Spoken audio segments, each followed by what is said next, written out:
dan resume menurut teori belajar dan pembelajaran kegiatan belajar satu yang berbentuk teori belajar yang teoristik dan kognitivistik dan penerapannya dalam pembelajaran. Pengertian belajar teoristik: belajar adalah perubahan tingkah laku sebagai akibat adanya pengalaman dan perhatian dan hubungan stimulus atau rangsangan dan respon. Teori belajar behavioristik menurut para ahli. Yang pertama, menurut Edward Lee Torvik. Menurutnya, belajar adalah proses interaksi antara stimulus dan respon. Stimulus yaitu apa saja yang dapat merangsang terjadinya kegiatan belajar, seperti pikiran, perasaan, atau hal-hal lain yang ditangkap melalui konten. Yang kedua, menurut John Rogers Watson. Menurut beliau, belajar adalah interaksi antara stimulus dan respon. Yang dimaksud adalah antara stimulus dan respon harus bertingkah laku yang dapat diamati dan dapat diukur. Yang ketiga, belajar menurut Edwin Ray Guthrie. Menurut beliau, hubungan antara stimulus dan respon cenderung hanya bersifat sementara. Oleh sebab itu, dalam kegiatan belajar siswa perlu sesering mungkin diberikan stimulus agar hubungan antara stimulus dan respon bersifat lebih tetap. Kelemahan teori belajar behavioristik banyak dikritik sebab seringkali tidak mampu menjelaskan situasi belajar yang kompleks. Sebab banyak hal-hal yang berkaitan dengan pendidikan atau belajar yang tidak dapat diubah menjadi sekedar hubungan stimulus dan respon.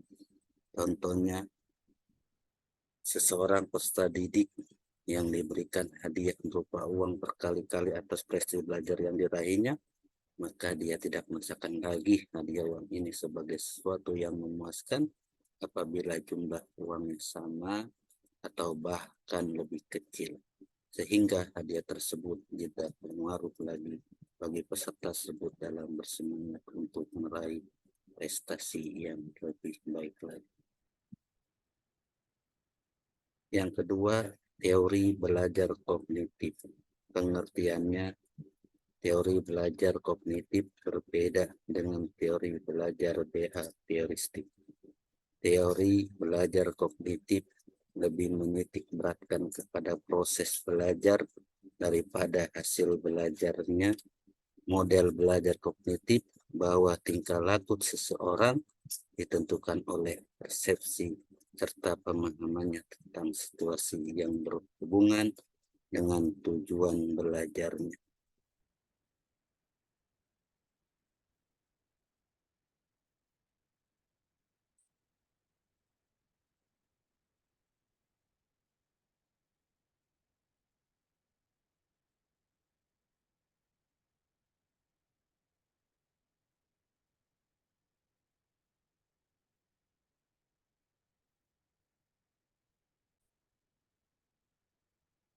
Yang kedua, teori belajar humanistik, konstruktivistik, dan teori belajar sosial serta penerapannya dalam kegiatan pembelajaran.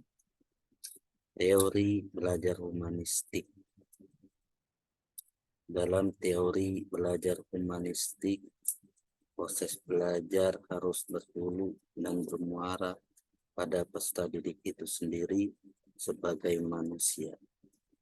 Pembelajaran dalam teori ini mengedepankan bagaimana memanusiakan peserta didik agar mampu secara mandiri mengembangkan potensi dirinya.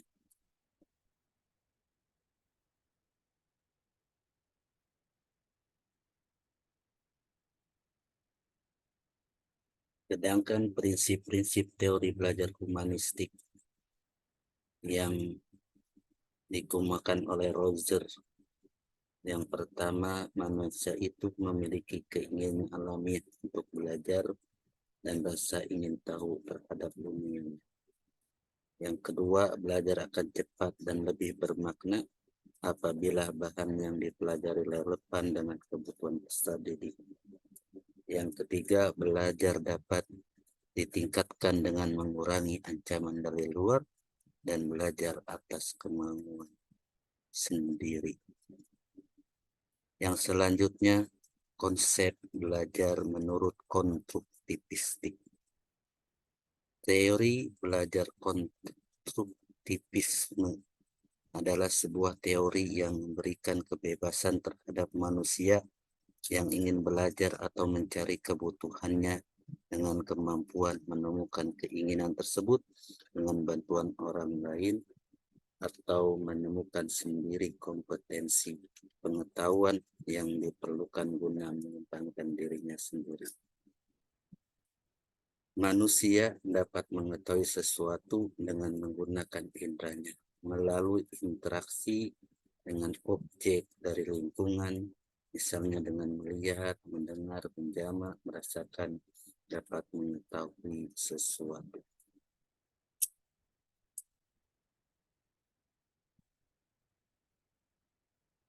Itu saja yang dapat saya sampaikan, kurang lebihnya mohon maaf.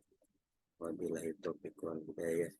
Wassalamualaikum warahmatullahi wabarakatuh.